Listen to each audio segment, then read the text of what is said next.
That's a complicated question of maybe why I'm a therapist. My junior year of high school, I was sexually abused by one of my teachers.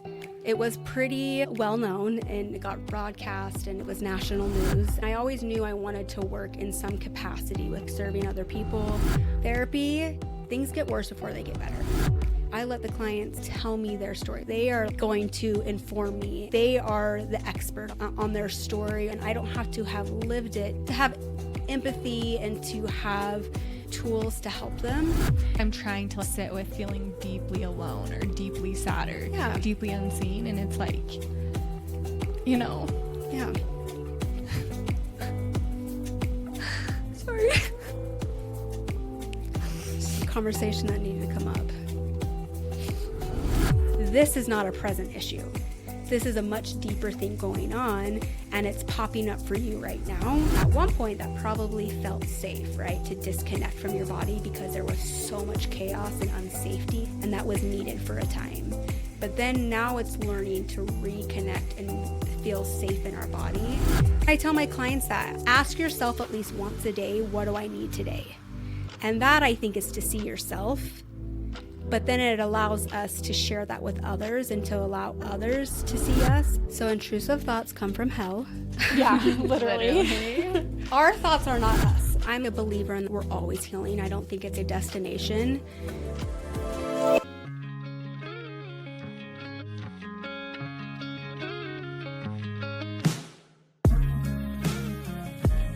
Hello, hello, hello. I'm Chelsey. And I'm Sammy, and this is Deepish.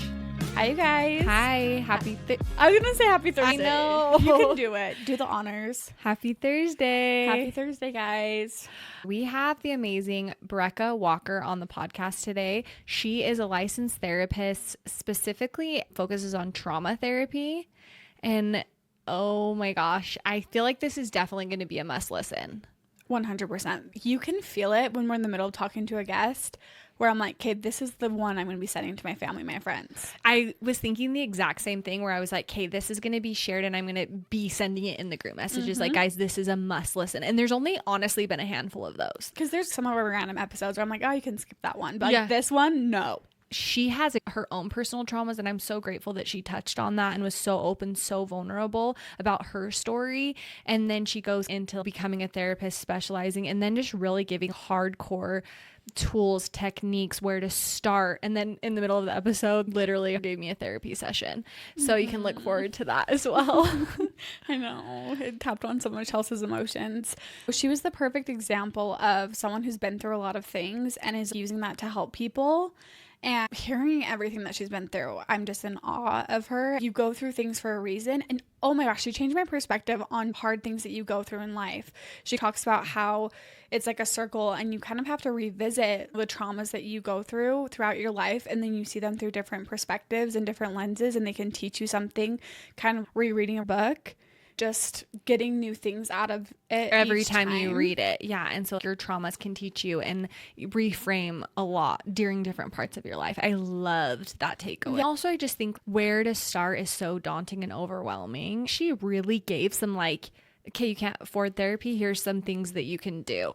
You're looking for a therapist. This is how you can go about that. Like, it was so concrete. I loved it. And it was so fun to pick her brain on just the conversations we have at girls' dinner or with our friends. I'm like, tell me about intrusive thoughts. Tell me about anxiety. Tell me about manifestation. Tell me about ketamine. Literally, tell us everything. And she really gave a high-level overview of things you might not even feel comfortable talking to your therapist about. But I'm like, just give me your perspective as a human who is a therapist. At the end, I was like, so can you be my therapist? And she's like, no, but I can recommend you therapy. And I'm like, okay, then you have to be my best friend. I know. I was like, are you guys too close to have a therapist-client relationship? Oh, I loved her so much.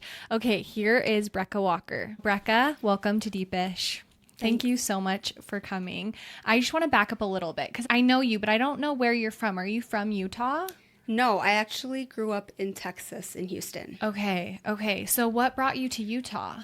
Just family. I moved actually when I was a freshman in high school. We moved here and we were the only ones in Texas. Okay. My dad worked in like the oil and gas company, and then my family moved back to be closer to family. Okay, so your parents' family is like here in Utah. And Yeah. so they were kind of coming home. Yeah. Okay. And how many siblings do you have? Brecka. That's a complicated question of maybe why I'm a therapist. Just kidding. But I have one full sister. And then from my mom, I have 3 older half brothers. Okay. And then from my biological dad, I have 2 half brothers and 2 half sisters. Okay. So A big blended family. Did it feel that way, or how was that dynamic growing up? I really actually only grew up with my sister. Okay. I didn't really actually meet some of my siblings until I was an adult. I grew up with my sister, so there really wasn't any back and forth or anything like that. My mom married my stepdad when I was 2, and so he raised me.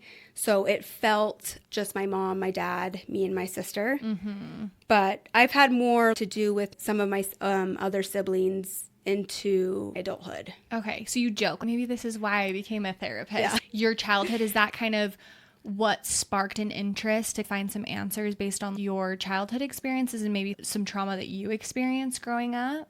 Yeah, I think most therapists do therapy because we have our own stuff going on. I think I'm also a natural, very curious person.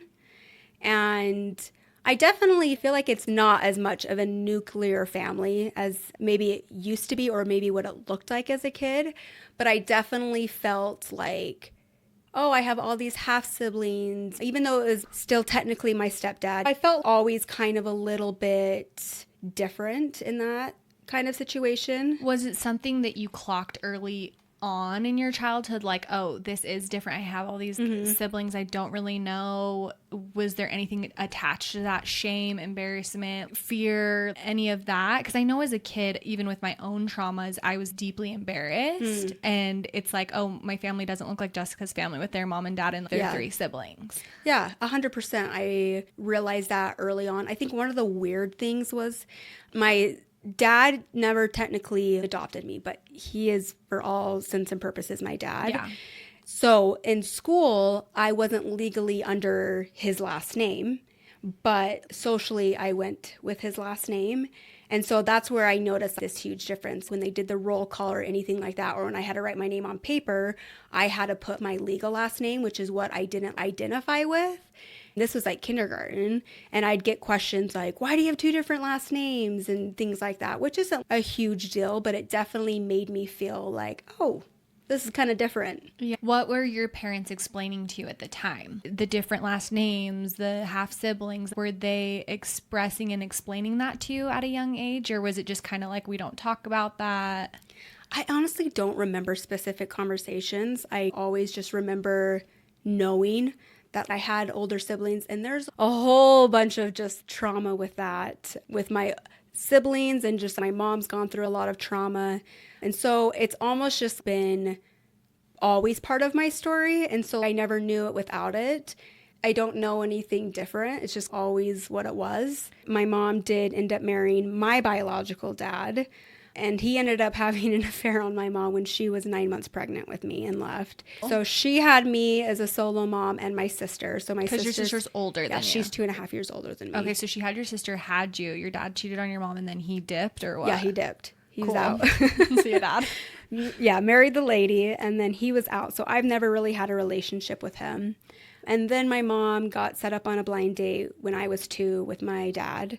And then they got married, and they've been married ever since. You originally said it was just me, my mom, my sister, and my dad. Like, makes sense why there's another layer of disconnect there where your biological dad that you don't really have a relationship with, his kids, that's so complicated. But as far as you growing up, it was very, this is my family, this is my day-to-day. So you grow up, you go to high school. Are you starting to see, looking back on knowing you're a therapist now, are there signs of, I was extra empathetic, I loved these conversations, oh, I would love to dissect this? Can you see where that sparked? Yeah, definitely. I have a daughter is just like me, and she's always people watching, always distracted because she's always looking around and observing and soaking in what's going on around her.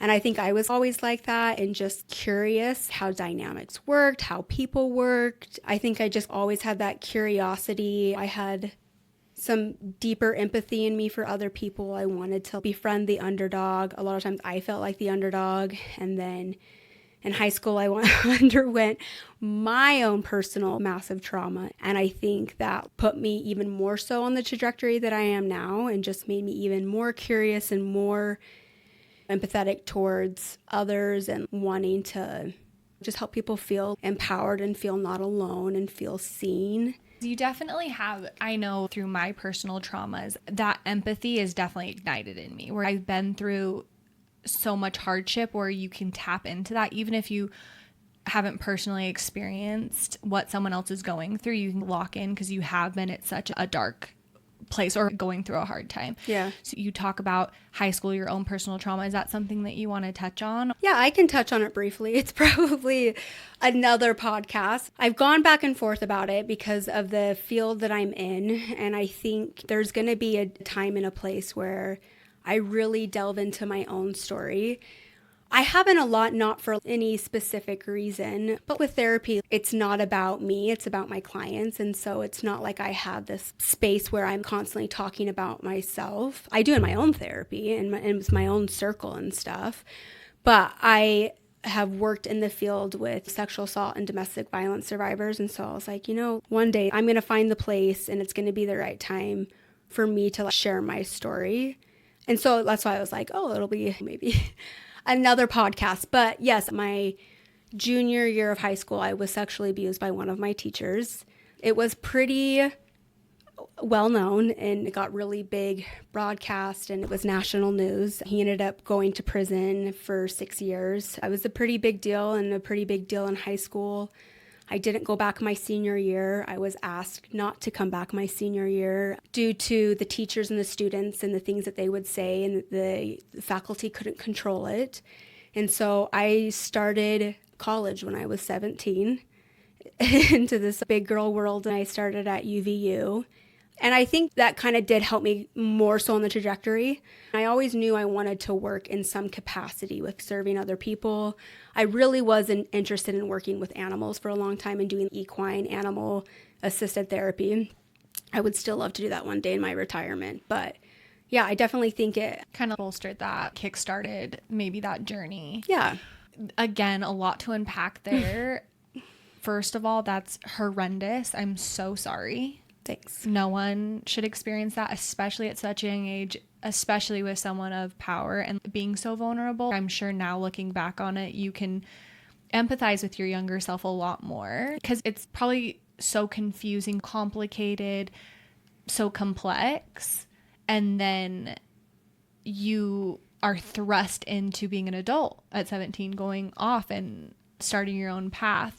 Was there a moment where you were able to start healing from that trauma, or was it kind of just like on to the next, we're going to go to school? I'm a believer in we're always healing. I don't think it's a destination. And I think we always come back to our pain and our hurt and our trauma, kind of like a spiral, right? Where it's a spiral going upwards, but I think we will come back to these experiences in one way or another. And we're just looking at it from different lenses, more healed lenses, or sometimes just different. It's like reading a book, right? Every time you read a book or even listen to a song that's really empowering, sometimes you hear it differently or read it differently, or you catch on to something differently, or it's a whole different experience. And I think that's how our life's work and healing works. I just want to emphasize that. That's such a beautiful way to look at the hardships in your life. Because even experiencing it, it's one lens. 10 years, 5 years, whatever it looks like, there's always different lessons to be learned. Yeah.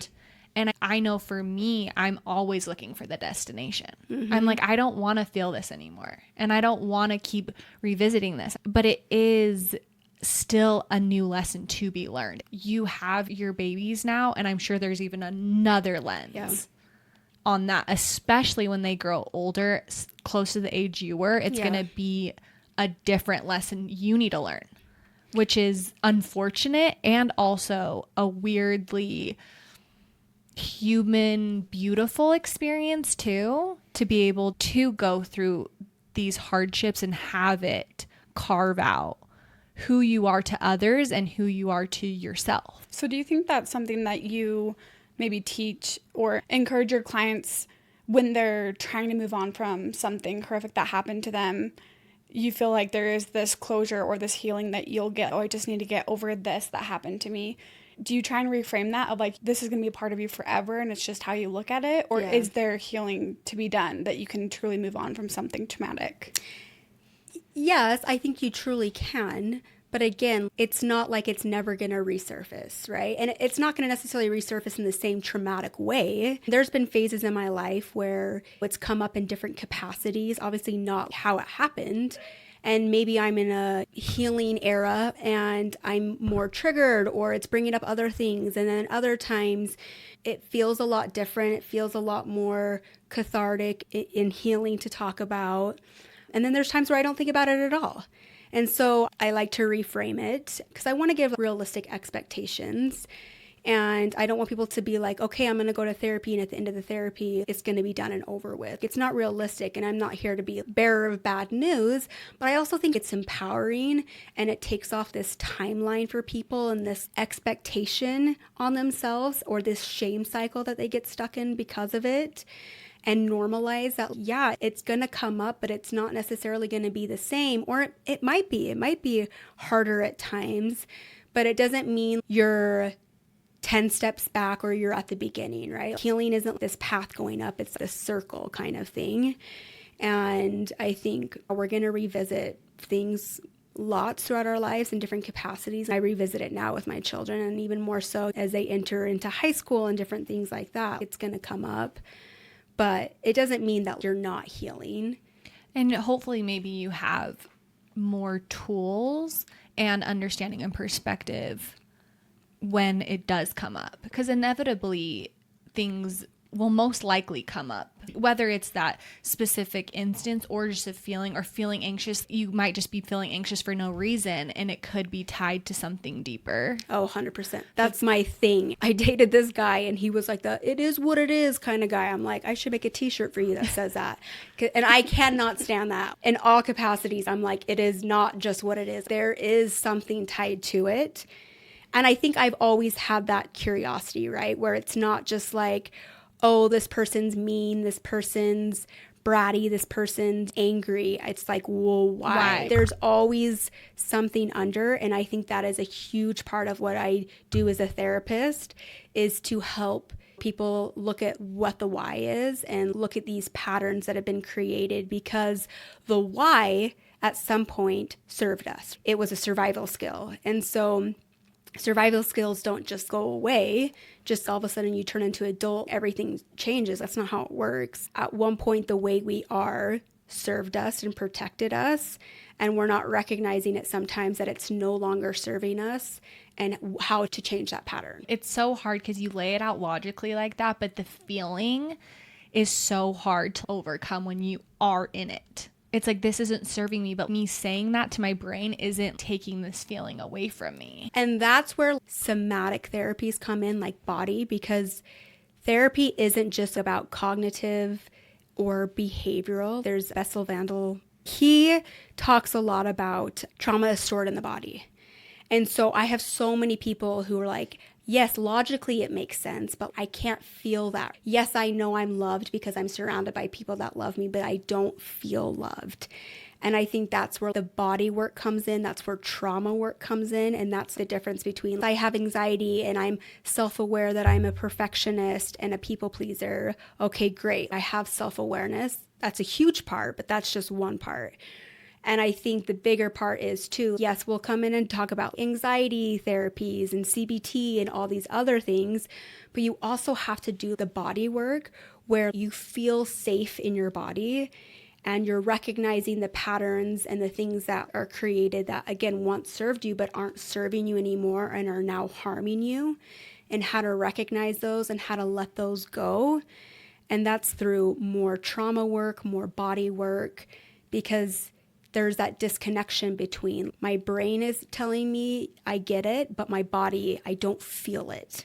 Oh my gosh, I want to get so deep into that. Yeah, so going back to the root of trauma, when trauma takes place, how have you seen that it manifests? I think when you go through something traumatic, I'm sure it's so different for everybody, but are there ways to identify that, or how do you usually see it take place? What are ways that trauma manifests when it takes place? I don't think there's a one kind of cut thing, how trauma exists. I think that's the thing right there, is that trauma is, I don't know if flexible is the right word, but like big T trauma is war, abuse, and those things, of course, are trauma, but it's not limited to that. I think trauma is anything that is times in our life where we feel unseen, where we feel unsafe, where we feel dysregulated, disconnected, and it stays with us.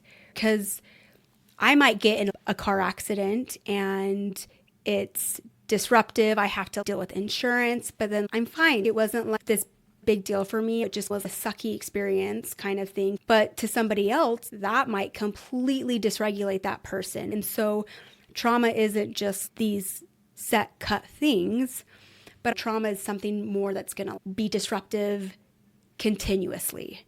And maybe that's the difference, is that you are then feeling, acting differently than before, whether that's you're in fight or flight, you're in freeze, you're overeating, you're undereating, you're oversleeping, you're undersleeping. There's changes in you and you're hanging on to it. Like I said, it can be a medical procedure, it can be being bullied, it can be all those things. One of my questions on my intake is, have you ever experienced any abuse or trauma? And surprisingly, a lot of people say no.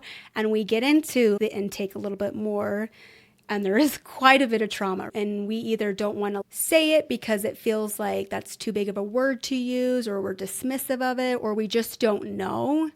I love TikTok therapy because it normalizes. I think it's funny because I think trauma is overused, but I think it's also underused. And I have evidence of that when a lot of people will say, no, I don't have any trauma. And then we get into it and I'm like, I would call that maybe a little bit of trauma. Mm-hmm. So you specialize in trauma therapy. Yes. Isn't that your specialty? Mm-hmm. So you go to school, you go to UVU, and then what's the additional education? So I went out and I got my master's degree in Los Angeles. Okay. And never thought I would do anything with it. I really never thought I would be where I was at, but it just kind of happened step by step. Do you have to get an undergrad in something to get your master's in? Yeah. Well, really, you just have to have an undergrad. There were people in my program who had an undergrad in math. It helps to have a basis in psychology or social work because you're starting from scratch, and it might be harder to get into a lot of programs if your undergrad is in math. You technically need an undergrad, and then to go into therapy, you have to have a master's degree. And then you do your internships in LA. I worked in Compton and Watts at continuing education school for teens. And then my big one, which is really what set me on another step in the path that I'm on, is I worked at a sexual assault domestic violence center downtown LA. All crisis, all trauma therapy, very intense. And I actually found that I can sit well with that. And despite my own traumas, I can actually sit and not be activated when I'm hearing other people's stories. I felt like I had another layer of empathy, and I just felt connected to it. I felt really passionate about it, the people who've experienced it and the survivors of it. And that's specific trauma therapy, domestic violence, sexual assault. Is that under the umbrella? Were you interning as a trauma therapist at that point, or is it just that broad? is trauma? And I've gone on since then to do more trauma therapy because, again, like I said, trauma isn't just the big T. And so, yes, that was doing some trauma therapy, but I wasn't certified in EMDR or anything. I was an intern, so I wasn't trained in anything. Because you graduate and is it just like, hey, you're a therapist? Yeah, kind of. And then you personally can continue your education after that, where it's like, I'm going to specialize. Or how does that work? Yeah, after you graduate, depending on the state, you have to do 2,000 hours. And so you start as a CSW, which is a certified license. So you still have to do supervision for lots of years. And then you become an LCSW. So then you no longer have to be under supervision. But it takes a lot of steps and years to then where you can actually have a practice and you're not under any supervision, and then you can offer supervision. We have interns that we supervise now. And so you do get a little bit tossed into it, but you still have a lot of support and supervision and trainings and things like that. But not necessarily for a specific specialty. No, you pick what you want to do. Okay, after you graduate. Yeah, I think sometimes people take a few years to work with different populations, like kids or couples. With LCSW, you can go work in the prisons, you can work in a rehab facility. I think the internships are to help you get an idea of what populations you like to work with, and then you start to specialize as you get a little bit more seasoned. But you could really see anyone, like a couple, kids, whatever, but you choose my specialty is in trauma. Yeah. Not all my clients are major trauma clients. I really also love to work with women with people-pleasing tendencies and perfectionism and complicated families and relationships. I love to do attachment theory. And so I actually do a lot of generalized anxiety, depression, and I'm trained in all of these things. But I really do enjoy working with trauma, just with all the work that I've done.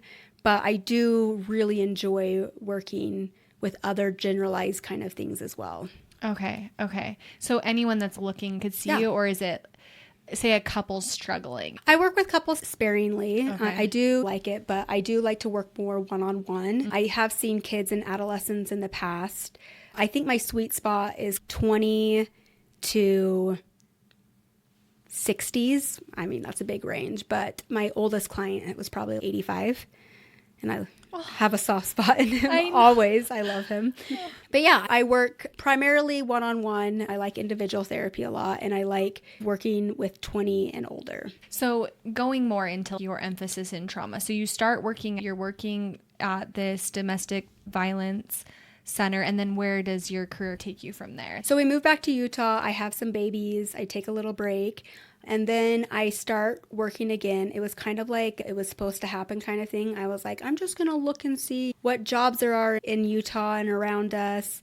And then this job at a domestic violence sexual assault center popped up, and I'm like, I'm just going to apply to it. And then I apply to it, and then I'm like, I'm just going to interview. I'm just going to see. My baby was still pretty little at the time. She was like 6 months.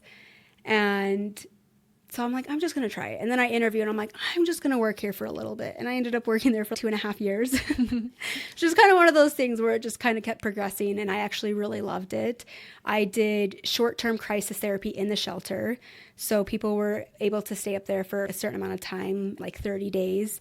And then I would work long-term with people who were not in the shelter. But it was all free services. It was a nonprofit. And that's where I met Sam, who was my business partner in Healing House, and she was actually my supervisor there. And we really worked well together. We really liked each other, and I always joked around like, we should do a private practice one day. And then I ended up leaving, and I worked at Wasatch Family Therapy with Julie Hanks for a couple years. Really loved it. It's my first intro with private practice. And then Sam and I always stayed connected and always kept throwing out the ideas to each other. And then we just did it one day and just were like, let's do it. Let's start our own practice. And oh my God. So how long has it been open? It's been open for about 2 years now. Okay. I want to get more back into trauma, how that manifests and what you see. Because like you had mentioned previously, a lot of people are like, no, I don't have any trauma.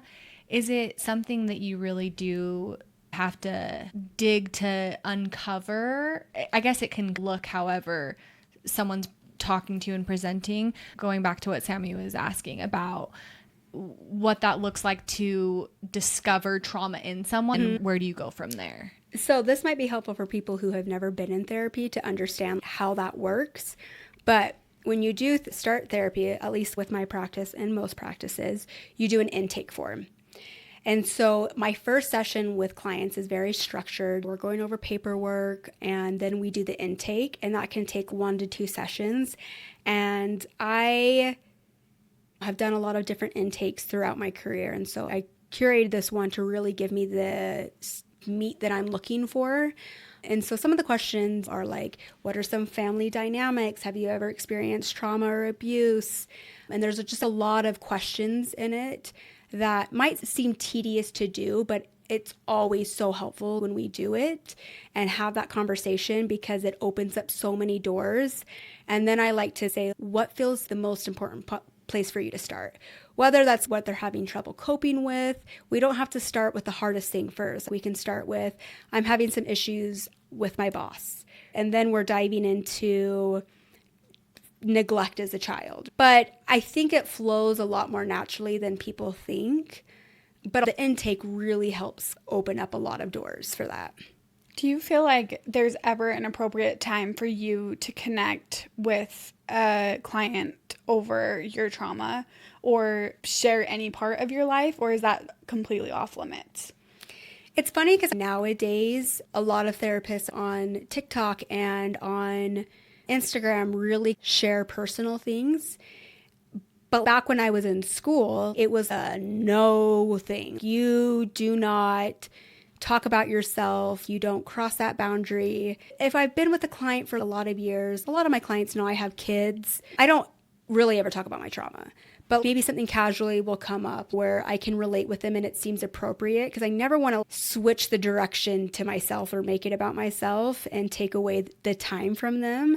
But there are times where it just is a personable thing and it helps build rapport with people. And I think it's just finding the balance. You want to relate to somebody and feel connected, but also nothing's worse than when you're telling your story and somebody tries to trump you and it's just like, oh, okay. You don't feel like a safe person anymore. I'm not going to share. Yeah, or I'm not here to hear about your experience type thing. So it is a hard line to cross, but there is power in vulnerability or connection where it's like, oh, I've been where you are at. That can help you also feel safe too. I'm sure even more so in your personal life, it's probably come up more. Yeah. Or you're just at a girls' night and you're all sobbing because you're all talking about everything you've been through. But I have this bad tendency wherever I'm in therapy, I need to know everything about this therapist. Yeah. Like, what's your story? I end up therapizing the therapist because I'm really sensitive to energies too. So like even if the therapist comes on and they seem winded or upset, or I'm like, are you okay? Yeah, and I'll be like, oh my gosh, I just almost got in a car accident or something like that. Yeah. But I'll be honest, my personal trauma has never come up in a session ever. Maybe it is a little intentional because that's a pretty big shift. Yeah. In sharing that with somebody. And there are many instances where things my clients have been through, I've never been through. Yeah. And so I still believe you can be a good therapist without having experienced what your client is experiencing. And I let the clients tell me their story. They are going to inform me. They are the expert on their story, on their trauma and all of that. And I don't have to have lived it to have empathy and to have tools to help them. And so I just haven't felt like there's a moment where I need to share my story. I think in a situation like this, and I'm sure maybe clients will hear it, and I think that's fine, but never in a session I don't think I would talk about it. But I do have clients ask me, what's your religion? Where'd you go to school? Do you have children? And I'll answer. I'm not going to be weird. Yeah, it's more of like a rapport thing versus like, okay, so like, what's your family dynamic? And you're like, okay, buckle up. Yeah, totally. My mom was actually a social worker. She worked in DCFS with adoptions and things, but that was really hard on her. She would bring a lot of that home with her. And I know you said that you're able to listen to trauma and not really take that on. When you come home from work at night, are you able to compartmentalize and leave that at the door? Or are there certain scenarios where it really weighs on you heavy, like hearing these heavy things every day? Yeah. I'm not inhuman. I definitely feel connected to them and their stories, and I feel it.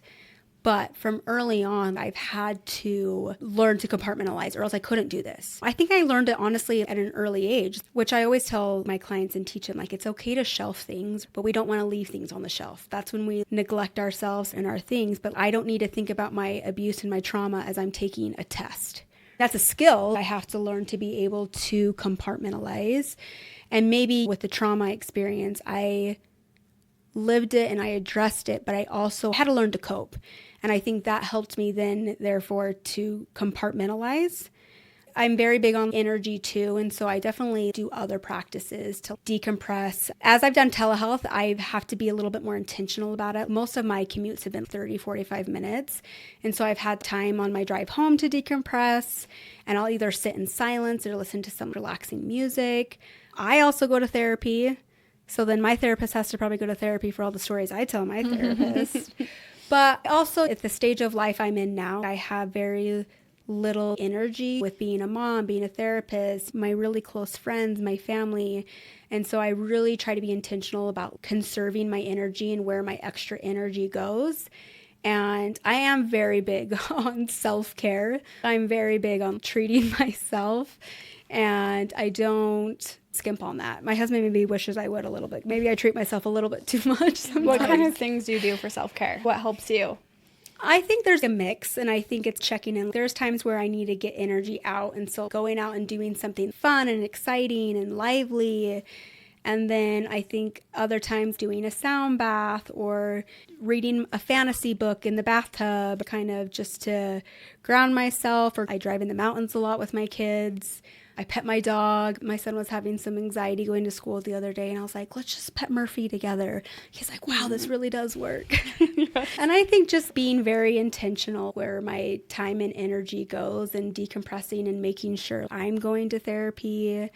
And I talk a lot with Sam, staff a lot, and talk together and just connect so I don't feel isolated. Work a little extra hard to protect that peace and keep the happiness up. Okay, so with trauma, I know trauma can have a lot of impact on the body. What does that do to your nervous system when you experience trauma?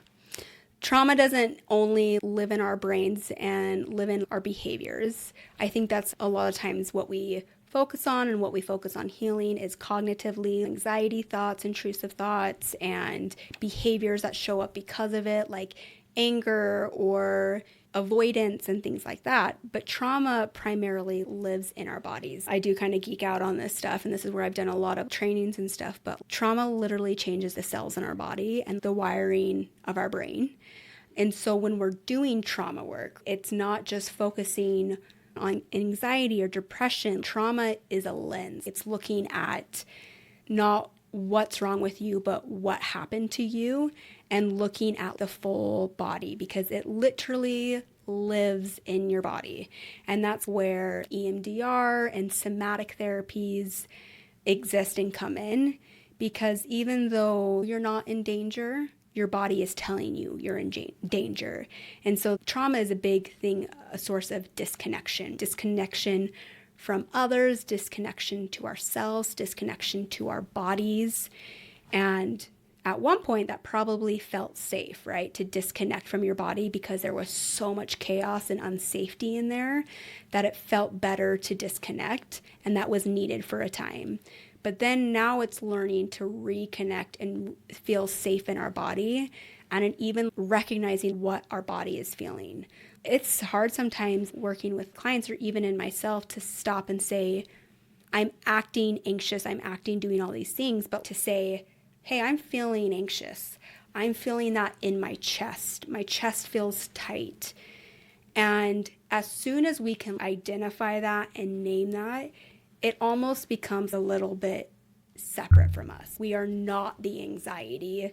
Anxiety is part of us, and we can recognize it and identify that. And then we start to do these therapies where you're doing more breath work, and you're doing some grounding, you're doing some EMDR and other somatic therapies where you feel safe in your body, and that fight or flight or freeze is not constantly firing off. And it's creating a bigger container and safety within us where it might still exist, but it doesn't overtake us. And we have the ability to cope with it and to exist with it. If somebody feels like they're disassociating, or if they're not feeling their emotions, is there a way that you can bring yourself back in and be present and feel your feelings and stop disassociating? Yeah, I think sometimes it's hard to even recognize when we're dissociating. And so that's the first step, is to recognize when it's happening, how often it's happening. I do think it is a survival skill to disconnect from ourselves. And it can be a lot easier said than done to bring ourselves back into our body.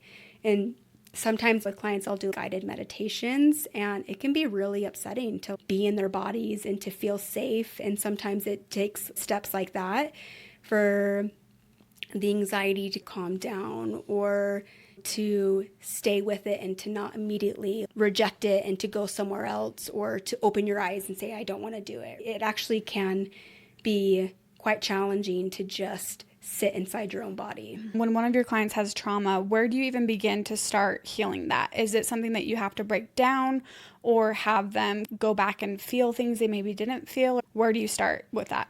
Maybe this isn't the most exciting answer, but this is where I really like to meet the client where they're at. Not every client's ready to jump into EMDR, which is a pretty intense trauma therapy. There's so many different places I start. I start with coping. Maybe the trauma is very symptomatic for them, and it was a recent trauma, and they're having a hard time sleeping, or they're having a hard time not feeling anxious. And so maybe let's just start with coping skills, or maybe they've never been in therapy and they don't even know what any of these words mean. And so we're starting with some psychoeducation, like locating the trauma, the tension in the body. And then maybe people have already done a lot of therapy work and they have, this is what I want to work on and I'm ready to dive deep. And they come specifically for intensive EMDR therapy, or they want to talk about family dysfunction and they're wanting more answers and they want to learn how to set boundaries. And so there's a million places I start. That's why the intake's helpful.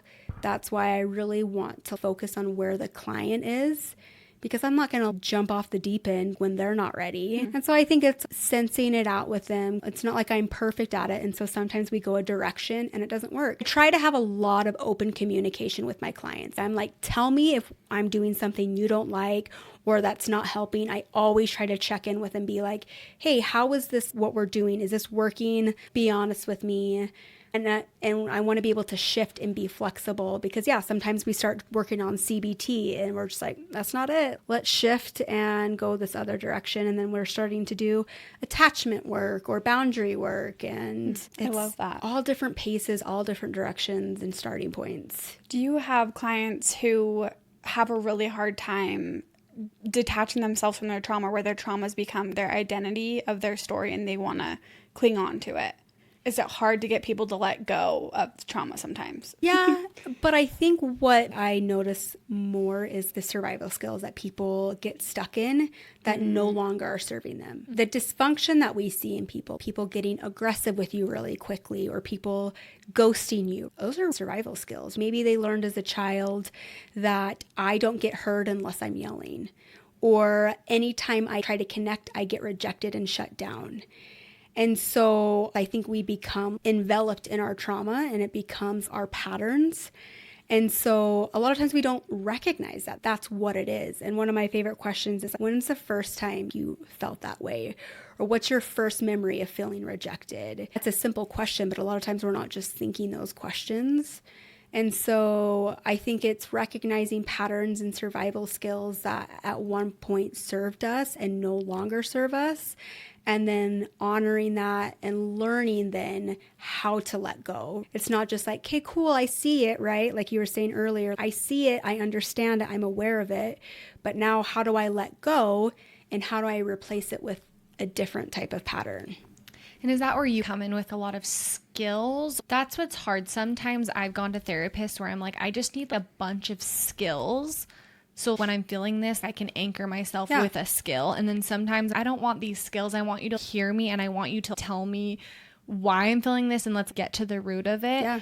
What's your approach with that? So I am a dual approach. You kind of just said it right there, is I really like to focus on the symptoms and the coping, because that's important. That's our daily functioning and how we interact with ourselves and the world around us.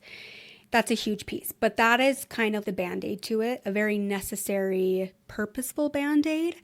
But that's all the work we're doing is coping. We're not healing the wound, right? We're just treating it. And so, yes, it's necessary, and that's where some people want to start. And then they're like, okay, I'm done with coping. I've had enough coping.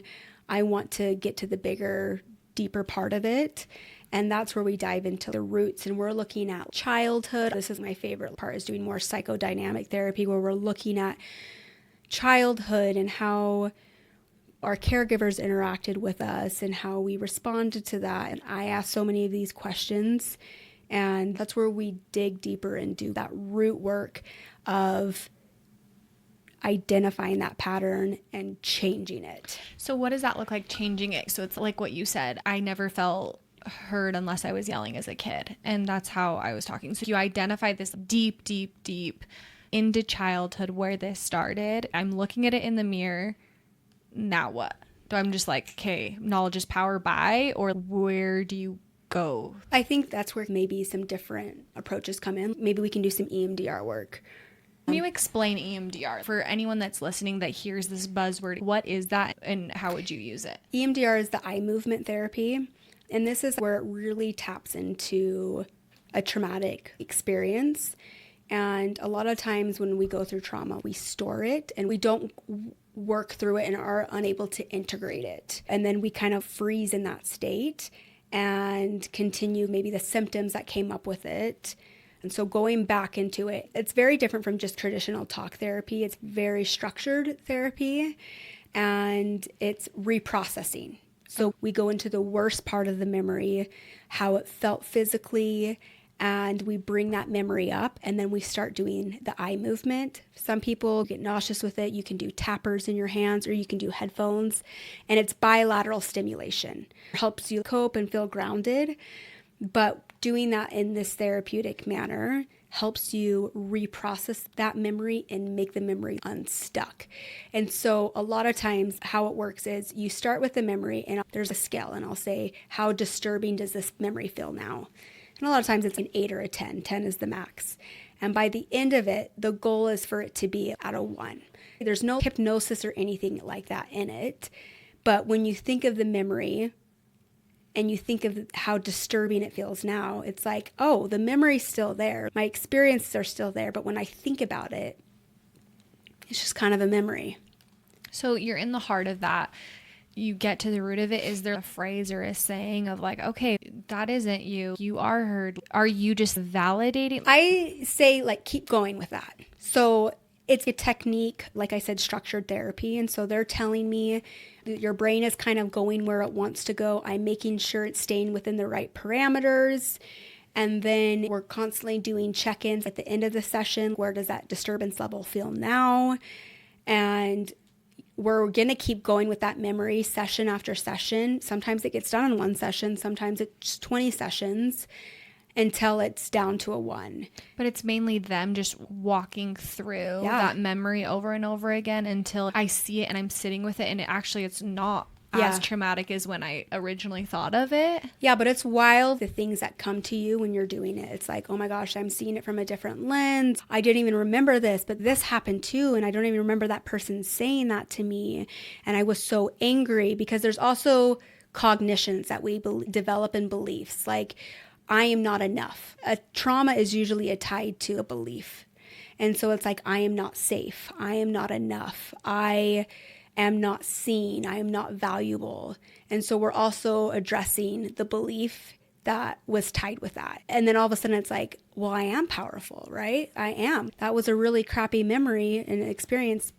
And then maybe the cognition was I am powerless. And now it's like, I actually do feel powerful. I feel like I can separate myself from it. It's really, really cool to witness and watch it just happen. That belief change. Yeah, the belief change, the memory become less disturbing. Maybe they're crying and anxious at the beginning and shaking, and then 5 sessions later, they're calm and relaxed. Their body's relaxed. They're starting to believe what they want to believe in that moment. Instead, we come up with another belief that you would rather have. But it's more you walking through. What would you rather think in this moment? Yeah. What would you rather We do that feel? at the beginning. With that type of treatment, do you expect it to get worse before it gets better? Do you warn them? That's all therapy. It's going to bring up stuff. So that's probably why a lot of people quit therapy pretty early on, where they're like, oh, this doesn't feel good. I don't want to address these things. I will always talk about that in my first session.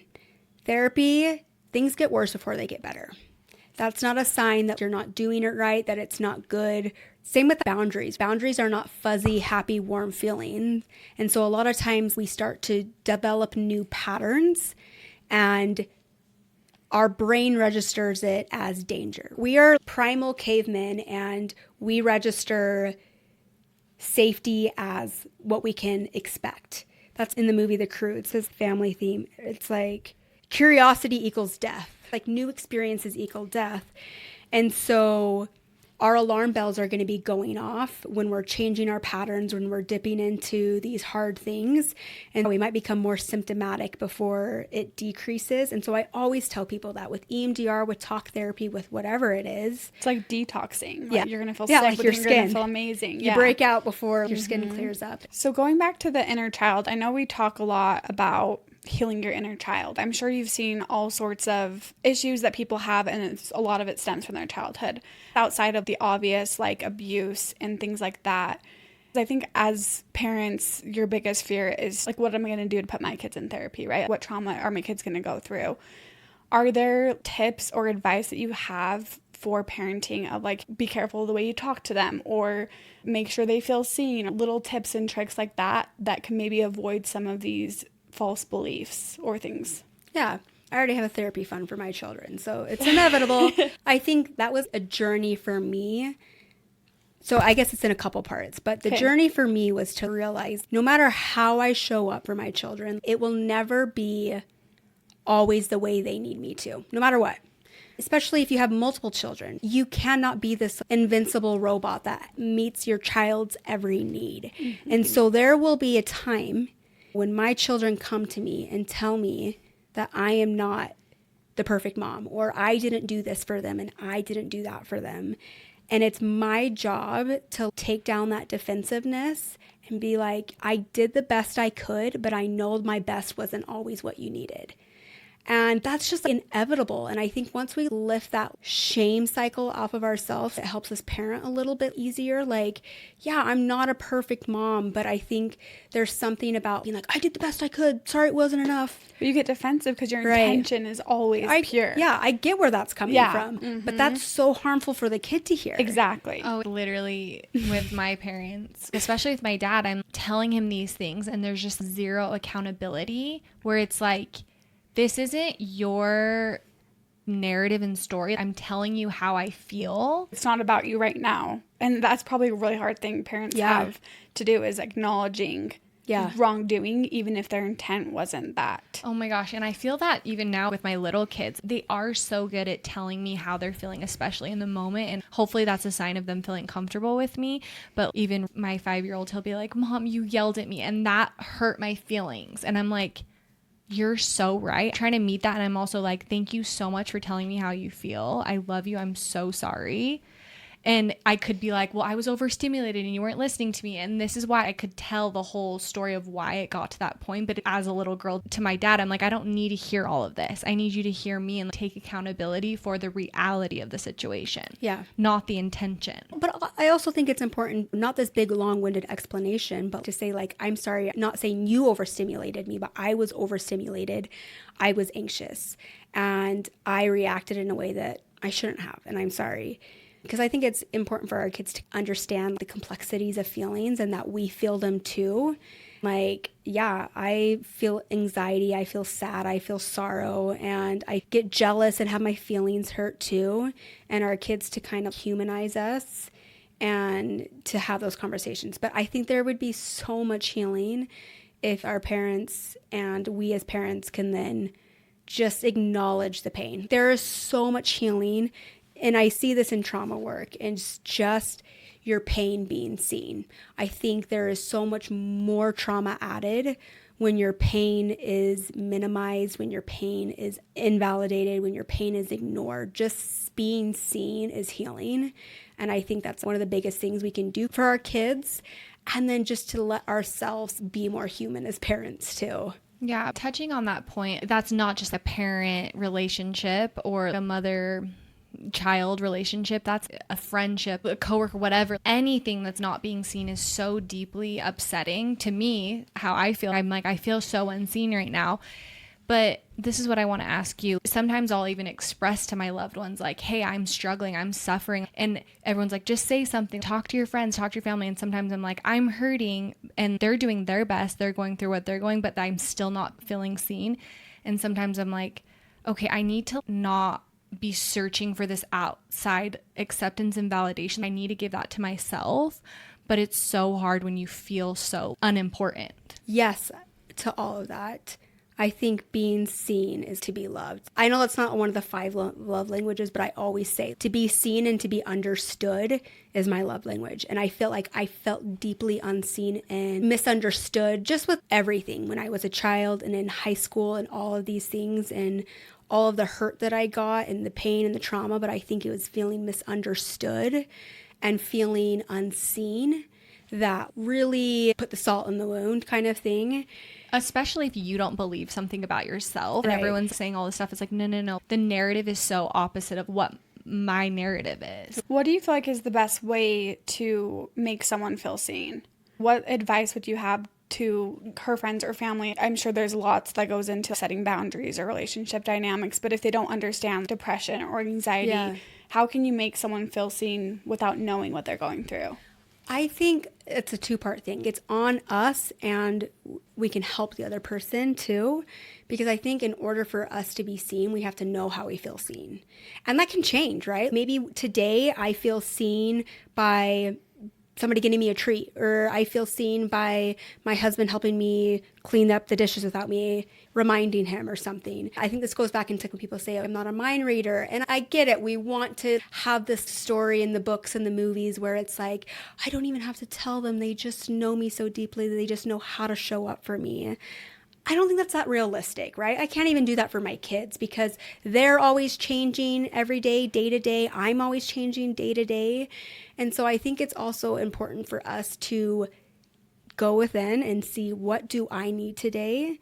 And to feel the people that we feel safe around, to communicate that with them. I feel like that's going to set us up for the most success instead of people guessing. But I do think a simple question is just saying, hey, what do you need? And maybe we don't even know, and that gives us that moment to reflect instead of assuming what the person needs. Like, how are you feeling today? If you were to have one thing today to feel loved, to feel good, to feel seen, what would that be? What would that look like? And so we can give that answer to other people, but we can also ask, being curious. And I tell my clients that, ask yourself at least once a day, what do I need today? And that, I think, is to see yourself.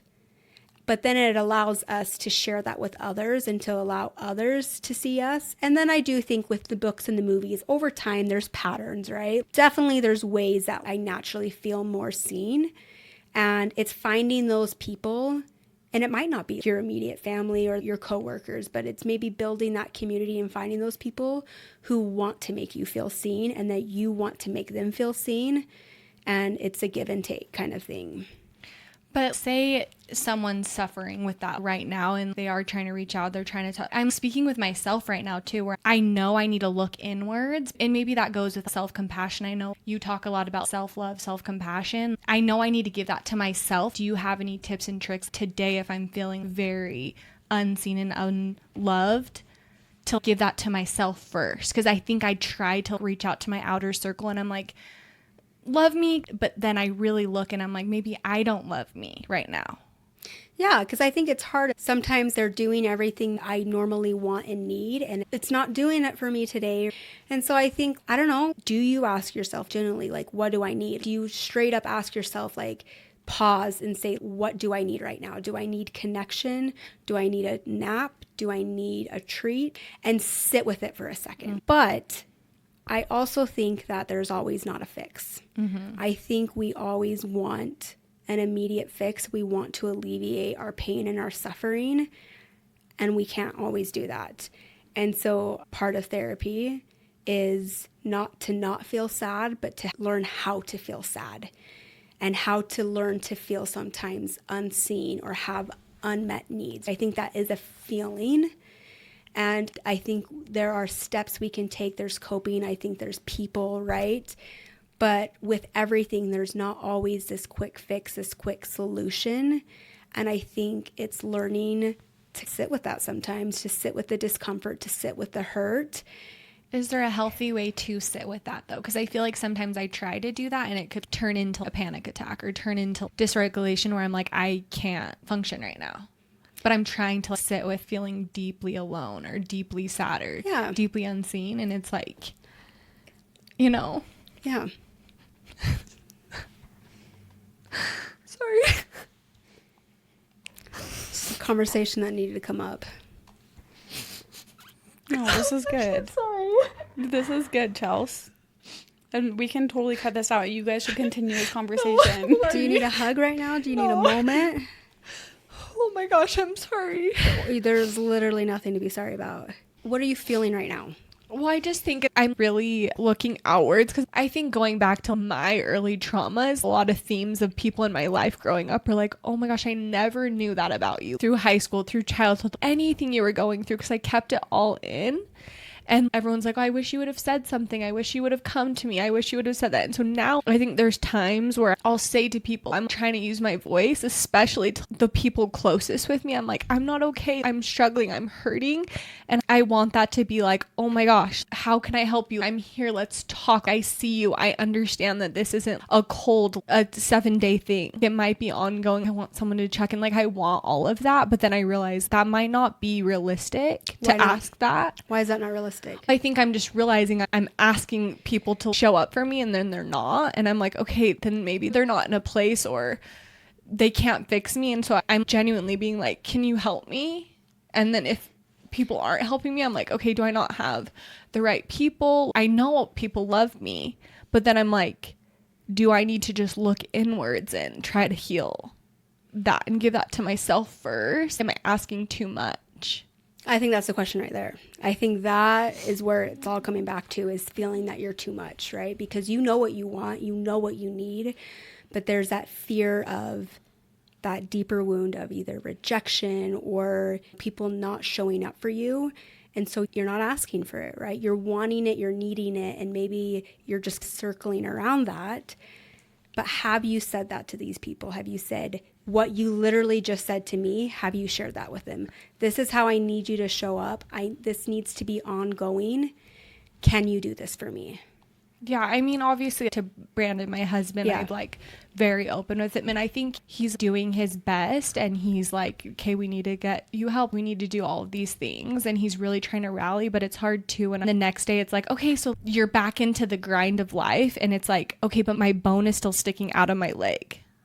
And I feel that so much. I'm like, my leg is broken. And I'm like, guys, my leg's broken. And then people are like, oh my gosh, I'm so sorry. And then sometimes it's like gushing blood and someone will be like, oh crap, you're bleeding. Let me help you. And then it's like, give me your hand. Let me put it on the wound. Okay, put pressure. Good luck. It's not just this one quick fix. And that's kind of what we want and seek for, especially when we're hurting, is to take away the hurt, take away the pain. And I get that you're feeling that all that just came up for you and you want to just push it away, right? And be done with it. And that's a human response. That's not a dysfunctional response. That's a human response. But that's kind of what I do in therapy, is to learn, like you were saying, where do you feel it in your body? Why do you feel that in your body? When did you first feel that in your body? It's not this answer of, I feel unseen. How do I tell this person they do it and it's all better? It's a lot more deep and it's a lot more complex than that. And that's not a scary thing. But this is where the coping, just getting that met need on the surface, isn't going to really give you what you're seeking for. Because you even were saying, what part do I have in it? And I think that is unlearning some of these things that were coming up of, I'm too much. People don't have time for that. I'm sorry for crying. These are human responses. We all do it. I even do it. I'm like, I'm crying. I'm sorry. And I'm like, why am I sorry? I'm literally just being a human right now. It is putting a magnifying glass on that pain, which is the opposite of what we want to do. We want to see it, acknowledge it, fix it, and be done with it.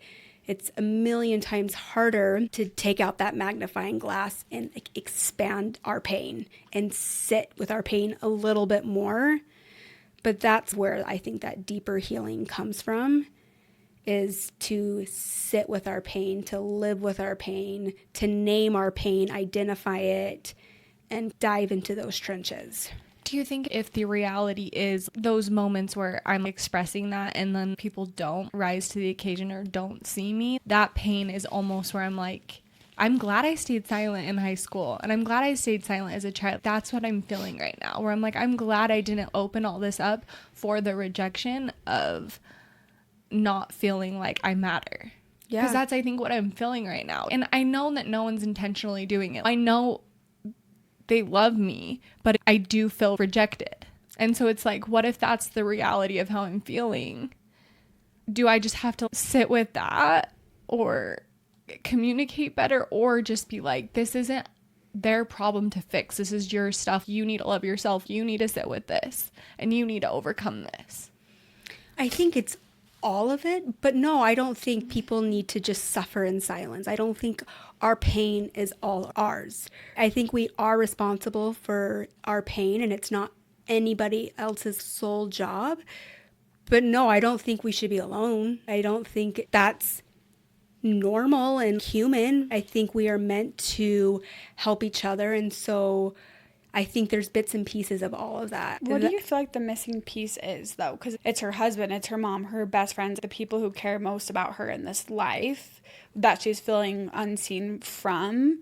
It's not for a lack of these people don't care about her. It's almost like we're missing the target. We're aiming in the wrong direction, or we're not doing what we need to be doing. But I think finding that solution could really fix everything. Finding that key word, the key communication of what exactly she needs could help all of us show up better for her. I don't think that's There's it. not? I don't think it's that easy. I don't think I get what you're saying 100%, but that is like that kind of quick fix. But why? There's a million questions and things to dive into, but why is the way that they're showing up for you, why doesn't that feel enough? That's one question.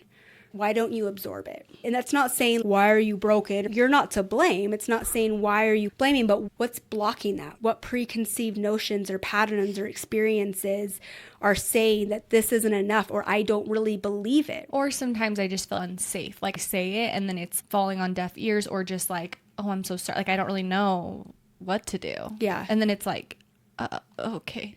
I think that's the biggest thing coming up for me is I just don't feel safe. When we experience big emotions, 99.999% of the time we've experienced it before. And that's why it feels so big. And that's why I like to do this deeper work, because it's not just working in the present. This is not a present issue. This is a much deeper thing going on, and it's popping up for you right now. And yes, we want to focus on the now, and this is the coping part. How do we make you feel? How do we help you feel loved and seen and heard? But also diving into, why do you not? I think there are some skills that can be cultivated of saying, hey, this is what I'm feeling, this is what I need. But if we're not really looking at the deeper issue, it's not going to hit the mark quite as you're maybe wanting it to. That's why I was saying it's not just this phrase that she can say and you know how to set it up. And I get that that feels helpless for you, because you want this fixed too, because you do love her and you want to show up for her. And so you're itching to get this, right? And so there's all these pieces interconnected, but we're not just dealing with the now. I feel so raw and vulnerable, and literally this is my worst nightmare. This is probably important for people to hear. It is, for sure. That I'm human and that people are human, and they can be interviewing an amazing therapist and start bawling in the middle because their own shit is coming up. But this is where I'm at. And clearly what you're saying is resonating with me. And maybe I am feeling safe to have this emotion come up, and maybe it's just kind of overtaking me a little bit. But I like your big takeaway that this is tied to something so much deeper, and I know I need to probably unpack that. But I guess this is a good question to ask listeners too. Where would you suggest I start? Therapy. I'm just kidding. But this is where I was saying TikTok therapy, Instagram therapy, all of this is wonderful. Podcasts, self-help books, all these things are amazing. But where it falls short is that it's not tailored to you. TikTok's not going to come to you and say, let's dive into this. Where did you first feel this? It gives you that sense of awareness maybe, and maybe a coping tool to work on. But again, that's where we're like, okay, great. I have all this self-awareness around it. I know that I don't feel loved and all of these things, but what do I do about it? And that's where therapy comes in. A good therapist, the right therapist for you, is going to help you dive into it. And again, I always tell my clients, one of the biggest parts of therapy isn't learning how not to be sad or learning to just not be anxious anymore. Sometimes it's learning how to be anxious and how to manage and how to cope with it. Sometimes there's just things that we will battle our whole lives, but it doesn't have to be crippling and debilitating. It might just exist, but we can learn how to exist with it. I know, that's where I think I'm feeling it right now, where it's becoming so debilitating. My anxiety and stress, where I know this pattern, I know it's unmanageable, but here's the truth. It's so hard to find a therapist. I've had so many therapists, And the reality of searching who's in your network, going through the whole list, calling, see who is accepting new patients. So you finally get into a therapist, and it's taken months when you're your lowest, when you need it the very most, you're having to work double time to find a therapist. Okay. You finally get in, you're saying everything, and then it's just not really hitting the mark. Maybe you don't have good chemistry, but I'm here, I'm going to suck it up and try to get the most out of this. And then you do 5-10 sessions and you're like, this isn't working. I don't feel better. This might not be the best fit. And then having to start all the way over. I don't want to do it. I'm just going to live with anxiety the rest of my life. So I have a couple thoughts on that. I'm not saying it's not a good fit, because I think having a good fit with a therapist is one of the biggest parts of having successful therapy, is having a safe space and feeling the connection. I also think it's important to recognize that sometimes it does take a little time to build that rapport, but also sometimes therapy isn't always these breakthrough moments, right? Sometimes it's really boring or unmotivating. Sometimes it is these light bulb moments, and sometimes it's not. Sometimes it's just kind of sifting through it or going through it. But I think not tying that necessarily to the therapist, but also being very aware of the connection. I think you can tell the difference. Is this just not a good session? Is this just a slower time and I'm not having these moments of breakthrough, and it's just kind of like I'm doing little healing here and there, where maybe I set a boundary this week, even when my voice shook, but I still set a boundary, and that's a small step, but it's not a breakthrough, versus, hey, actually just we don't have the chemistry, it's not a good fit. And I get that. I am huge on that, and I always ask my clients to tell me. We're not going to have good chemistry with all of our clients. And I'm a huge advocate for that, because I'm a very picky person when it comes to any provider. I went through 5 midwives before I landed on mine for each of my kids. And my dentist, my doctors, and it is a lot of work up front, and it is exhausting and triggering my anxiety and all these things. And it's hard, and it does discourage me. But when you find that right fit, it does make it worth it. And it does suck to go through the process. But I am a big advocate for that because of that. And so with my clients, if they think it's not a good fit, I'm going to try and find them a better therapist for them. And I'm going to try and connect them to a better therapist, whether that's somebody I have in mind, specifically personality-wise, because that is a huge part of it. I always tell my friends and people, when you're trying to get a therapist, to ask for a free 15-minute consult. Okay, Kate, this is gold. So what does that mean? This is what I need to do. So most therapists do it. I would argue all therapists should do it. And if they're not, honestly, that would turn me away if somebody didn't offer that. But I offer a free 15-minute consult for people, so they can call me. We can shoot the breeze. They can just see how we talk. We can do it virtually. We can do it on the phone, whatever they feel best with. They can ask me specific questions. Sometimes I have people reading me questions like, what's your approach to therapy? What are some of the modalities you use in therapy? Versus some people are like, I don't really have any questions, but can you just tell me about yourself or tell me about therapy? All of it is great, but it just gives us a chance to even have a 15-minute conversation to feel like if there's a vibe, or I'm just like, I didn't love that connection. Are you like that with most things? Like a doctor, these midwives, are you like, can we chat for 15 minutes? I think dentist, probably not. But if I go to a dentist, a kid's doctor, and I'm not feeling it the first 1 or 2 sessions, I'm out. You're going to find a new one. Because I want to be in an environment where I feel safe. And these are things I want to feel safe talking to you about my medical things. I have a very specific thing that I'm looking for in somebody who's going to help me deliver my baby. And so I try to make a list, and I try to also just go off of the interaction. Am I feeling connected? How does this person make me feel? What's coming up in me? But yeah, I always will tell people to ask for a free consult at first. And I think that does take one step out of that barrier a little bit. And I think also asking friends and neighbors for recommendations, or friends that are therapists for recommendations. It is hard, and I get that, and I get that that's a huge barrier to therapy. Say someone can't afford therapy. What would you say to someone like that? Is there any techniques, websites, places, coping skills? What would you say to someone that's like, I am really struggling, but yeah, I can't afford it? Yeah, that's a real thing. And I think there are a lot of books, and I think nowadays there are a lot of therapists on Instagram, and it's not like therapy, but I have my Instagram, and so I try to put a lot of tools out that week with my clients of patterns that I'm noticing of things coming up. I'll talk about it on Instagram and things like that. self-help books, and there are free services. If you have insurance, and sometimes people will do sliding scales. So if you don't have insurance and you need lower fee sessions, a lot of places will do sliding scale fees. If it's something specific, there's a lot of places, nonprofits for domestic violence, sexual assault, that give free services, different things like that. If you're a student at a school, universities have student therapists on site where they're more affordable or free. A lot of times your job has benefits for therapy. Some places do. And a lot of times people don't realize, but even if you have insurance and you don't have in-network benefits, a lot of the times you have out-of-network benefits. So you can get reimbursed for your sessions.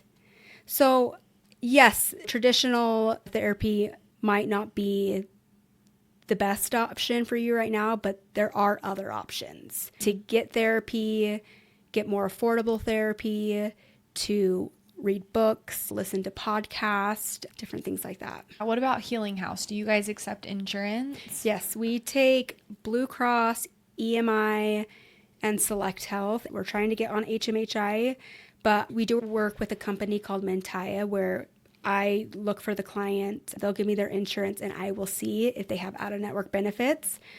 And then the company Mentaya reimburses them to skip over the pain of having to submit a super bill and do all that. We work with a company that does it for them. And then we do have self-pay clients. Clients sometimes pay through HSA. Some clients do Bishop's Pay. That's hard because it's kind of like if you want to, you can figure it out. But it's so hard, speaking for myself, when you are in such a low place to get even into the door. It just seems so impossible. I get it. Even just thinking about it is the first step in the journey of healing. You're looking at yourself with curiosity versus judgment. And I think it is intimidating and it is scary and it is hard. And it's okay that it's those things. And maybe just kind of patting yourself on the back, and maybe it doesn't need to be like, hey, I'm going to see a therapist tomorrow, but taking a small step into that direction. And then finally you'll be through the doors. And I think therapy isn't always just for when we're in a hard place. I think that therapy can be when we're in a good place. And if you're in a good place now and you're thinking about therapy, I would say jump on it now, because it might be a little bit easier right now. And when I have clients, I'm not saying you got to stick to therapy, even in a good place, but let's schedule something in a few months from now. Let's have a check-in, and maybe when that check-in rolls around, you can cancel and reschedule for another few months. But it also takes out that barrier of having to start all over again and find a new therapist. It's okay to stay in therapy or to schedule farther out if you're doing okay. Oh, I love that. Can we talk about anxiety for a second? Let's do it. So obviously a lot of people struggle with anxiety. And I think as I've grown up and a lot of my friends have become moms, I talk to a lot of my friends, including Chelsey, about, okay, should I get on Prozac? I'm feeling anxious when I'm driving on the freeway. Or I have friends who are new moms that have intrusive thoughts where it's like, oh, my husband's going to die on the freeway, or this is going to happen to my baby. First of all, where do intrusive thoughts come from? Anxiety, is that something that you can manage through therapy, or is medication recommended to be a crutch as you heal whatever is bringing up that anxiety? So intrusive thoughts come from hell. Yeah, literally. Our thoughts are not us. And I think I work a lot with postpartum and perinatal mental health, but intrusive thoughts is a huge one. And it's very scary. The postpartum thoughts, or just any intrusive thoughts, are really scary, but also they feel very shameful and we feel a lot of guilt around them. And so I think one of the most important things, the takeaways of intrusive thoughts, is they are not coming from us. They are not real.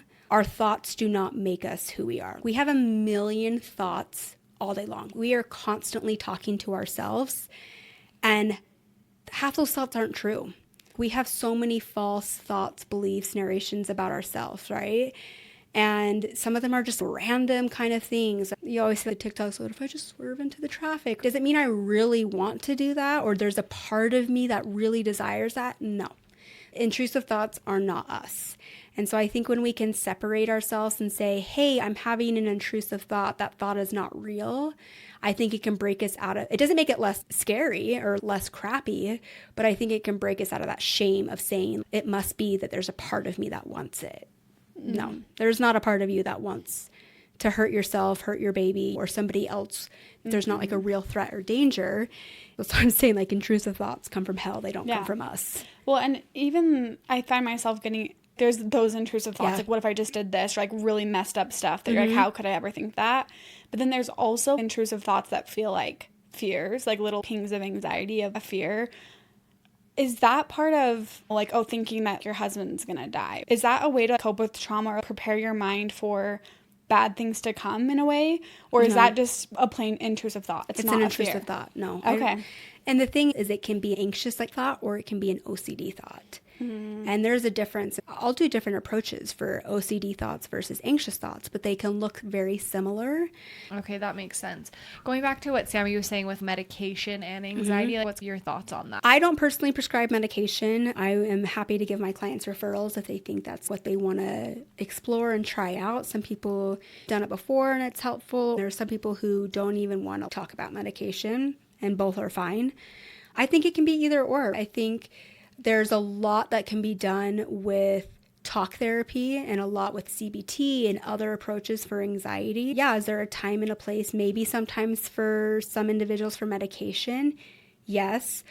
I will say that therapy is always helpful and will be helpful and necessary. And medication, some people will probably argue with me, but sometimes, right? Meaning, if you're going to take medication, you should also do therapy for the anxiety. But if you have anxiety, you should do therapy, but you don't have to take medication. Medication is going to maybe help with the chemistry of it, but is it really going to help the behavior of it, the thinking process, or is it going to just help it manage a little bit more because the chemistry is changing? Yes. So yeah, it is very helpful for some people, but I think therapy is going to come in and do more of fill in the cracks. Yeah. Do you feel like anxiety is something that is curable through therapy, or is it something that you always will have, but you just need the tools to manage it? Or is it life circumstances that it comes and goes? I think it depends on the person. I think that maybe you're just kind of an anxious person and that's your makeup, right? More of an anxious person, and it is learning. And I think the same thing with depression, right? Are you having a depressive episode, or are you chronically depressed? Same thing with anxiety. And so I think for some, yes, it's one of those things we were talking about with trauma where it's still always kind of there, but maybe it's at a 1 versus a 10, and you learn how to cope with it. Or maybe there's an anxious experience. Maybe it's specific to medical anxiety, or there's something coming up that is making you anxious, like a court hearing or something like that. And after it, the anxiety is gone. It's learning to get through that. And then sometimes it is we're just always anxious, have chronic depression, and maybe exploring medication, meeting with therapists and learning different skills, working through the triggers of anxiety, the triggers of depression.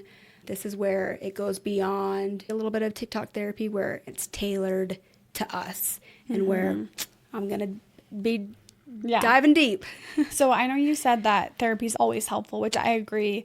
I think something myself have thought, or even talking to friends at a girls' dinner, is couples therapy. I know you do that very sparingly. Do you feel like there's questions you can ask yourself, or a threshold that you would say, okay, maybe we do need couples therapy? I'm sure you can't tell us a normal range of fighting, but I always wonder, okay, like, no, me and my husband are in a really good place.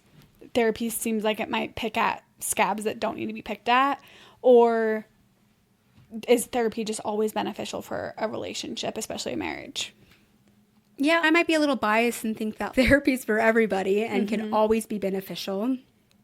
But I also don't think you have to necessarily beat a dead horse. If, like you said, if it's just going to create areas where it's not, or then my devil's advocate would just say, are we creating things that are, or we're just trying to ignore them and overlook them? And or are we uncovering things that actually exist? Yeah, that's what I would say as a therapist is maybe we're actually uncovering things that need to be uncovered and we've learned to live with it, but it's not thriving with it. But I think past that, of everybody needs therapy. Are you able to manage things on your own? Are things continuously coming up for yourself in your relationship? Are there things that just keep repeating themselves and there's not any kind of direction one way or the other, or resolution or anything? And maybe some outside support and direction, and somebody who is neutral can come in and give some direction and some thoughts. Because I think a lot of us, there's nothing huge or traumatic that has happened in my marriage or anything, but it's more of having the same type of fight or the communication style where it's like it always comes back to this. I'm sure communication can always improve and things like that, but I think it's a question that a lot of my friends, it's like, do you think we need couples therapy? When is it beneficial or when is it not? I guess it's just up to your own. Yeah. And I don't think it's going to hurt. It might feel like it hurts because you're uncovering things that maybe you didn't realize. But I also think that it's very healthy and helpful for couples who are in couples therapy to be in individual therapy. Because usually what we're bringing to the table, like these communication styles, are individual things. And so while it's beneficial to talk about how to build that as a couple and work on that, it might also be helpful to look on that individually and look at, why is this my communication style? Like, how do we work on our communication together, but how do I work on my communication individually? When you were in school learning everything, was it exciting to go back to like your mom or family members who've been through a lot of trauma themselves and be like, oh, I found all these tools that can help you? It's like when you listen to a podcast or read a book that you're like, oh my gosh, mom, you have to read this. This could cure your whole life. Is that hard for you to refrain, to be like, I want to therapize this because this is a pattern you do or something? Well, I typically kind of have an avoidant family member. Okay. So it's not well received, but helps you maybe understand them better. Helps me have more boundaries, love, compassion, and boundaries for myself. But yeah, it's also not my job to be my family's therapist and tell them I know more than them or think that I know more than them. It's up for me to apply that to myself and decide what my limits are, what my boundaries are. Is it ever hard for you to implement these things in your own life? Like, 100%. all the tools, 100%. but like, are you ever just like, no, I just want to be angry and I just want to rage right now. 100%. I'm not going to use all these tools. Yeah. I mean, I'm still human. And so, no, I do try to do it. I think I'm naturally a very self-aware person. And so I'm very conscious of all the things that I do, good or bad. So when I am doing things that I would recommend a client not do, I'm aware of it. I'm like, I know I'm not supposed to be doing this, but I'm doing it. It's hard not to. Yeah. So with this day and age, you've talked a lot about TikTok therapy, and I've heard you talk about sound baths. What kind of things are you adding into your practice that is a little bit more progressive and less traditional therapy that you feel like has really helped? This is like what I love about having my own practice. I am very ADHD. And so doing the same thing, I love doing therapy, but the way my brain works, I have to have different kind of avenues and different things like that. And so I've worked in the nonprofit world, I've worked in the community mental health world and private practice. And so I like to just do a little bit more than just meet with clients one-on-one. So with my practice, me and my business partner, we got certified in sound healing. So we do sound baths, and we've done women's events. We've done one about women empowerment. We've done one in February about self-love, and they're fun. They're just for the community to gather, to feel connected, to have a safe space. It's not therapy or group therapy, but we do talk about things on topic about like self-love, how to cultivate that, if that's the theme. And then we do sound baths every few months, which I really, really love. Our next one is actually October 16th. We're going to do a witchy one. We're both very into like witchy things. So we're going to have oracle cards. We're going to have moonstones and black obsidian and do a guided imagery.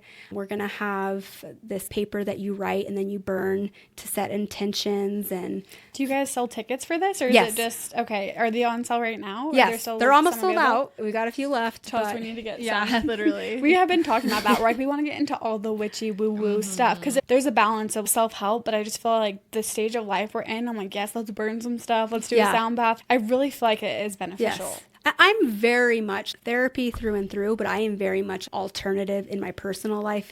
Therapies too. Energy work, Reiki, oracle cards. I love all of that. We both do. Me and Sam do. And so we try to bring that in when it's appropriate. Mm-hmm. And so if you're into it, this is for you. If you're not into it, it's not over the top like we're at a seance and what am I doing here? It's still therapeutic. We still bring in our therapy techniques when we do our events and our sound baths. And so we really want it to be meant for everybody and people to feel included. So we have our office in Bountiful, and then we have a little space that we rent in the office next to us where we do it. And it is a little bit of a smaller space, so we have a capacity, which is why tickets sell out faster. But this is our first witchy October theme, and we really love a good theme, and we're both detail-oriented people, so we're just leaning into it and hope it's some fun vibes. I love that. What about ketamine therapy? What are your thoughts on that? I think there's a time and a place for it. I don't think it's a magic fix. I don't offer ketamine therapy. I have a lot of people who have tried it, and it works for some, doesn't for others. Is it similar to EMDR where you visit the trauma? It's probably so different for everybody, but is that the purpose of it? Is to address those things? I think it's very different. Ketamine is a mind-altering kind of thing. EMDR is not. You're fully present.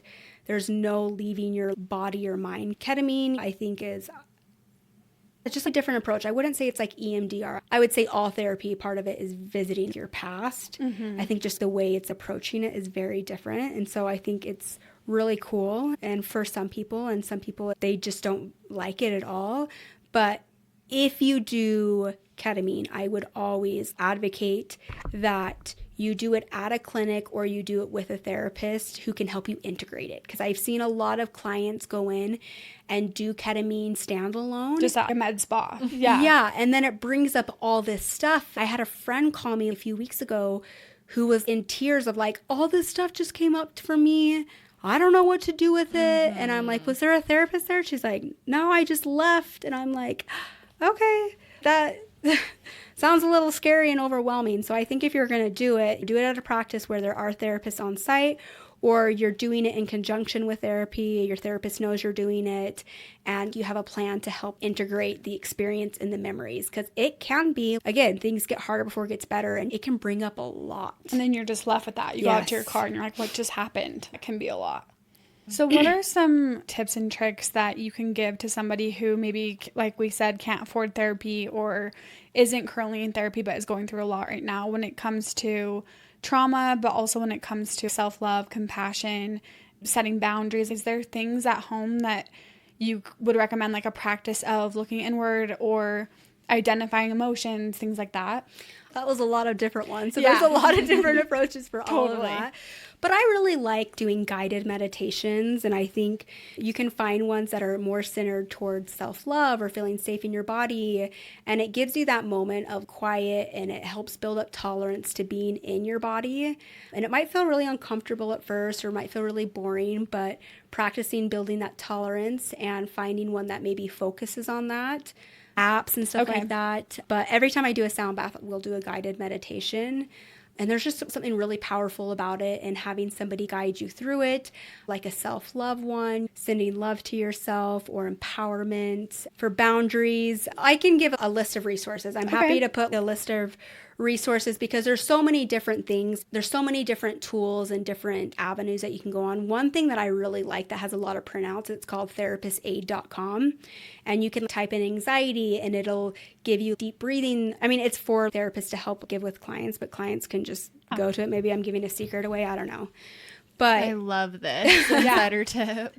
But there'll be box breathing where you do square breathing, deep diaphragm breathing, doing the 5 senses. These are calming exercises. There's ones about setting boundaries, worksheets. It's very much like worksheet and printout oriented. So I really like that resource. I like to do that when clients' homework and like to have physical things. I like to print those out or I create one for them.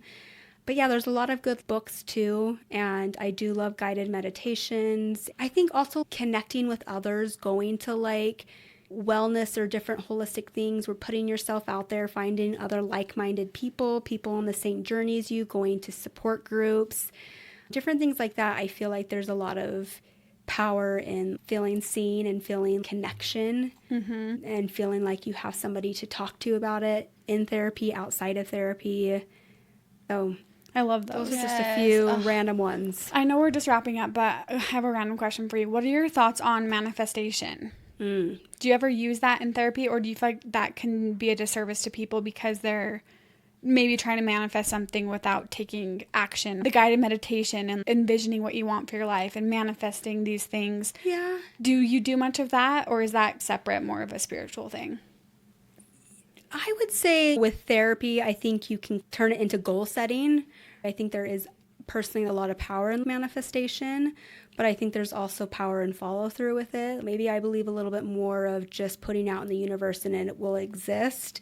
I think there's more to it, like intention and creating space for it, and not just saying I want $1 million and walking away and expecting it to exist. And so, yeah, I think there is applied approaches to it and maybe a little bit more intention behind it. I don't necessarily do that in therapy and call it manifestation, but I think there's a lot of power in creating a desired outcome. Because you almost have to, in order to heal, believe that good things can happen for you. Yeah. Some people are like, life is so unfair, life is so hard. They get stuck in that mindset, where if they were more in the manifestation of like good things are coming, it's really hard to snap out of that. And so maybe there's a good balance, but believing that good things can happen for you is probably a really powerful tool in therapy. Yeah, and that's kind of more of a different therapy technique too, where it's more motivational therapy and goal-oriented focus therapy and solution-focused therapy. Those are all modalities, like ACT therapy and doing stuff like that. It's not necessarily doing psychodynamic and diving into therapy. It's very future-focused, goal-focused, manifesting outcome-focused, but that's definitely the spiritual side. That's more manifestation, but then therapy side, you can bring in the modalities and call it solution-focused and motivational therapy and different things like that, and just use different tools for it. Okay, that makes sense. Yeah. Thank you so much for coming on. We had a whole outline and we didn't really touch on a lot of it. I loved how this conversation went. I love how open, vulnerable, honest you were with your personal experiences, and then honestly just meeting me personally head on with some things that were coming up for myself. I think it just really showcased your willingness to sit with not only your own emotions but other people's emotions. I really appreciate your time and everything that you've given. I feel like we could talk to you for 3 more hours. Literally. Like, there's so much I didn't ask you, but thank you so much for sharing all your wisdom. And I'm sure people are going to get so much from this podcast. Thanks for having me. This episode so much. I loved being here. Yes. Yeah. You're the best. All right, we'll talk to you guys next week. Love you. Bye. Bye.